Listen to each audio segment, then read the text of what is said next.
The time is just gone 11 minutes to 9 a.m. this morning on News and Views as we continue with the broadcast this morning.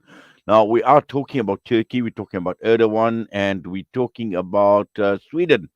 And this surprise announcement that came by Erdogan before departing to a NATO summit in the Lithuanian capital, uh, saying that obviously the whole question surrounding Sweden and their bid to become the member or the 32nd member of NATO, and Turkey initially blocked, and this was the whole issue surrounding Kurdish militants, but also at the same time looking at Turkey and its own ambition with regards to joining the EU.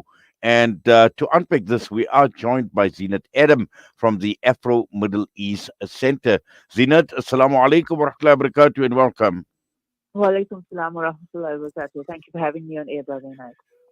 Right, Zinat, this about turn on the part of the Turkish President Erdogan, and this new condition for approving Sweden's membership to NATO, and also at the same time looking at opening the way for Turkey to join the EU. Just your thoughts. Did this announcement come as a surprise? It's not an entire surprise, but we had witnessed over the last few months that President Erdogan was holding out on the membership of Sweden to NATO. He's never been opposed to the expansion of NATO, but he had reservations about Sweden, particularly when it came to their support for the PKK.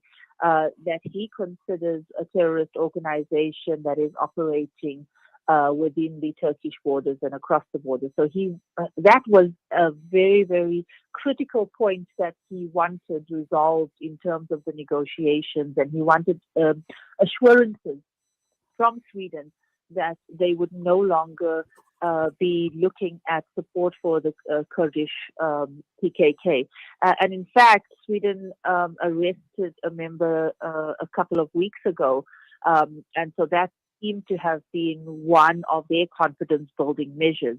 But concurrently, I think that if we look at the entire discussion around the expansion of NATO, most of the EU countries and the Americans were holding out until the Turkish elections. They were hopeful that Erdogan would not win the elections and they would have a new person to negotiate with that would be more inclined towards their vision. And I think they have had to accept after the runoff election that Kılıçdaroğlu lost the election and that Erdogan was going to be the president, and they would have to now negotiate with him whether they liked it or not. And I think that in addition to that, it gives recognition that Turkey is one of the major contributors to NATO. Without Turkey's contribution and involvement, NATO would certainly be a much weaker organization.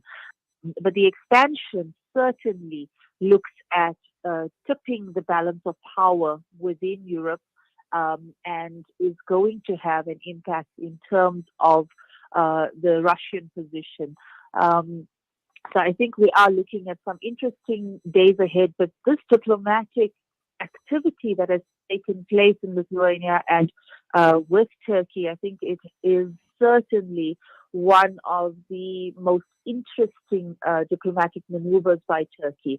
And in addition to the assurances that they wanted from Sweden, what Erdogan has also been aiming for is discussions with the United States, both in relation to the economy that Turkey has been suffering under a type of sanctions from the US, and also the possibility of being able to purchase F-16s from the US.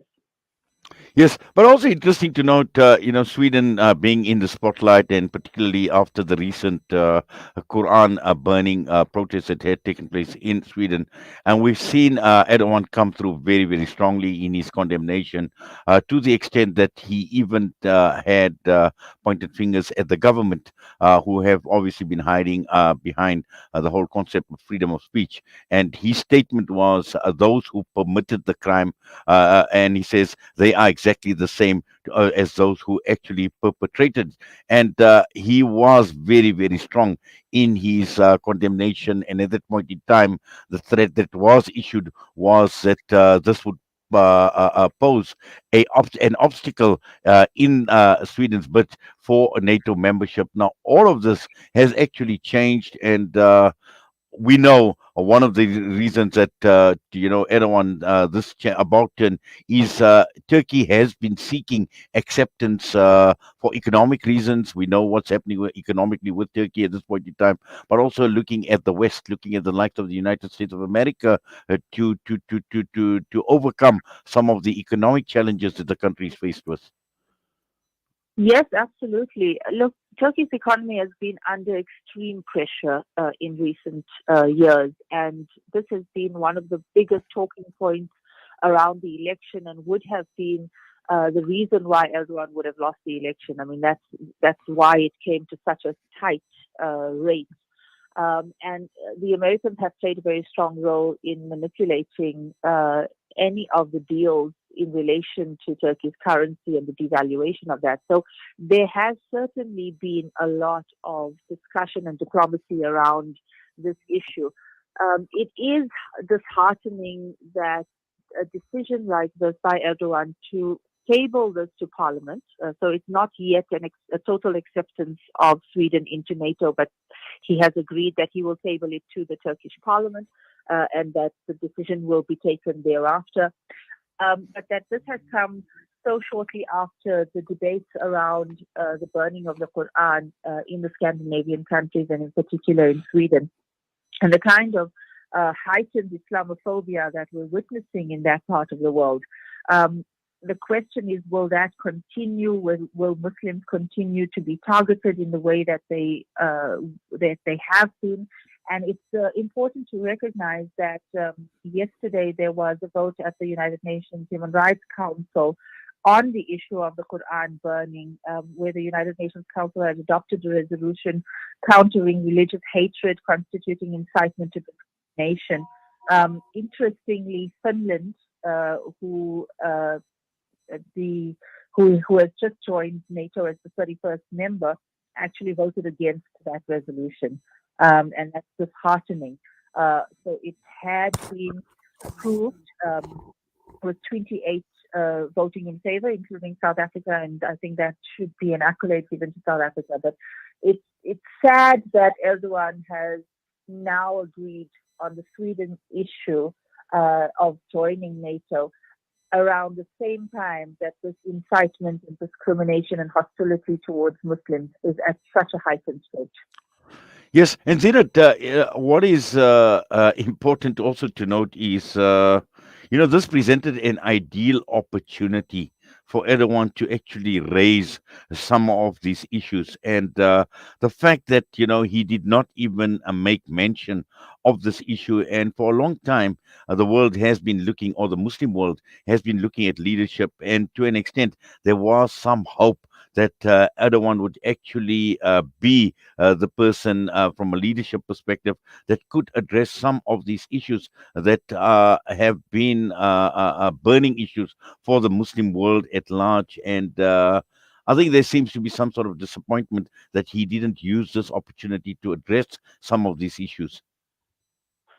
There is a level of disappointment, but there's also a level of understanding of the realism that we're faced with. And I don't think that he's going to be entirely off the hook, because when he does present to Parliament, I am certain that some of the parliamentarians in Turkey will raise the issue and say, well, just a few months ago, you stood before us making those statements about how you would want to protect the Muslim world and that you would never allow a country that allows the burning of the Quran to be part of this alliance, and here you are compromising on that particular issue in favor of the other merits that you've managed to through the diplomacy.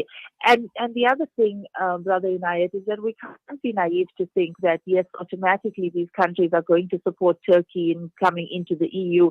They have delayed this for decades, and they are not interested in seeing brown people and Muslim people part of the European Union. In fact, the Islamophobia has come to such a heightened extent that they probably have said these things in the diplomatic discussions, but I highly doubt that there's going to be any real efforts towards Turkey's inclusion into the EU.